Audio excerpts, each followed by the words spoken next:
السلام عليكم ورحمة الله وبركاته. نمني شجرة نتيرو أو بلين كني شجرة يخانو غاستريك يخانو غوبا غرتة غراچا أران تناغا هنو دوا ولمان أغرا اتفايدة ما في أبوني خيب دي وان سواسر متي يچو دنديسا نمدو تنفاية غارب بغرما فيزو نما كما أول نما هدو تنفاية دوا خنا غا دلوني اماتيس بيغي اتياليوني في غرتيوان دا غرتيوني في قرطاده دلوني اماتيس دوا خنا ني اركتا جو قابتما دلوني اماتيس دوا خنا اركچوني دنداچو دوا خنا بره گينيتي يفما بياله يفما بركنه الحمد لله خطاب خيز بريفمو باتوس نمر متنو درت يجرتو اركچو بانوس او سوما غرتي يالوتو نما خنا رتي بقى اركنه وعملين جو bara kudha sagal akka bashaatti sagaltamii fi afur yoo yaadettan ummata keenya kagartee qubsumaaf naannoo baalee qubate ni beekani gaafa cidhaynu san caatiin hin jiru lafumaa kee namni kun nama 45 gaafa san namni qubate nyaatan jechuu lafaa kaanii dawaa kana nyaatan akka caatiin nyaatan hoggaan talaqananis kanuma nyaatan hoggaa buuzoo liyoolanis jigachuu hoggaa liyoolanis isuma kana nyaatan namoonni kun coggarra yookaan gaastirii yookaan gubaa laphee qajamu kana guutuutu ni fayyada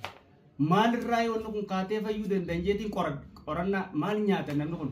maalitti rabbiin sababa maaliif fayyisuu dandeetiin qorannaa kana geggeesseetiin arkadde eega san booda calliseetuma nama daddaatiin itti wallaanu jira har'aan tan ammoo as yuutuubii keessan irratti isin maxxanseetiin akka gartee jira laallattan kuni qixaliidha qarshii 60 qofaaniin bite kun ammoo sukkaara akkasuma laalladhaa Italia tanuma feeta taatu qital shayi teenyotana maqaa adda addaa qabdi made in Ethiopia Abyssinia ta'etu ni jirti Gumaro ta'etu ni jirti made in Kenya ta'etu ni jirti bareeddu sunisi amma tunilleen kun amma master tea yetti matun master tea shayi kanuma jecha uno wala kana amma tanaga akkanatti dalaganna ila la akkana laal akkana yoo sukkarri keenya kun nuugee akkana laal kun sukkara uno coggarraa fi biqi gaastiriitii fi qabatama jiru dhugaa rabbi wallahi billahi tallahi as eegaa yuunivarsiitii jigaatana seene ijoollee barataa meeqaan ittiin kanneefi ittiin fayyanii dawaa kana hin dhoysu yeeti maal godhuuf hin dhoysa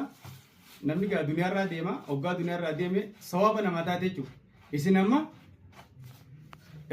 hoggaa fayyitan booda yoo feetan inumaatu namni gammade gaa gammachuurraa beeke namni kafaluu sini jira kafaluu sii dandeessan hin kafaluu jette immoo sabiskiraabii fi laayik sheer illee goote illee obboleeyyan maqeetii yoo geessite bakka sunuu kanaa kafaluudhaan yoo na taate kunoo akkana fakkaatti akkatti walitti ariirratee uummanni keenya sun gaafa baalee galee akkana nyaatan dubbisaa warra baalee jiru ni beekani maaltu gaastiriik si fayyisee maaltu coggarraa si fayyisee jetteen hin beekan ammoo isiitan akkana nyaachuu turan guuzaa adda addaa irratti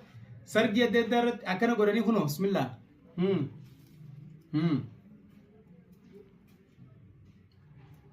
akkama nyaata moogaa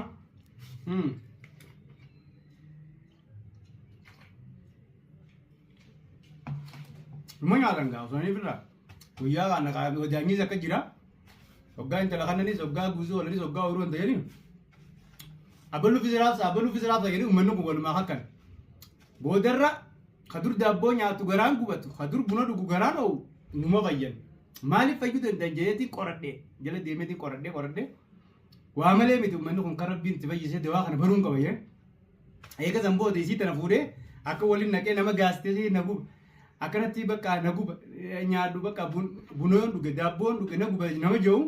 isii tana walitti daddalageetti fakkan hanga nama 5 fi 6 hoggaan godhu ni fayye namni eega san booda kanumaan namaa isa jechuudha kun amma sadarkaa tokkoffaa irratti dawaadha jechuudha amma keessattuu ijoolleen teenya takka karaa Saudi Arabiyaa kana faadha ijoollee gartee maali boon isaan qaban sun shuhaar warra qabu jiru shuhaar nama sangoomsu kana qamaan jaanka biraan naagaa sheer godhaati akkasii kun olaan ilkee qofa irraa firaa shoo'aytanii hoggaanii fi nyaatan kun ilkee qofatti kattee diimini tokko nama dhalata kana hoggaa mirqaantee booda mirqaana yoo taate yeroo keenya isin soobu taltaataan siin jee mirqaana nagayaa kasakaraan nu osoo hin ta'in amma caatiin faan oowwaan uumaa siin godhu yoo bule immoo dhugaa rabbi caatii lamaaf sadii bulee faan qabina. Jijjiirama si fide jechuudha. Jijjiirama waan biraatiin yoo silkuma tana qabdee keessaan baatu irruma bultee subbuu meefa gartee jechuudha halkan irra bultee. Kunuu jijjiirama sammuu irraa tokko. Tun amma mirqaana nagaa rabbiin dawaa keessa kaa'ee laal. Akkama gootan keessa laal biraan gaa. Yoo isii dhaqqisii narratti nama kuma dhibba takkaa kiraabin goone an dawaa kana tun deebuu kana. Nyaata laala. Wassalaamu alaikum warahmatullahi wabarakatuh.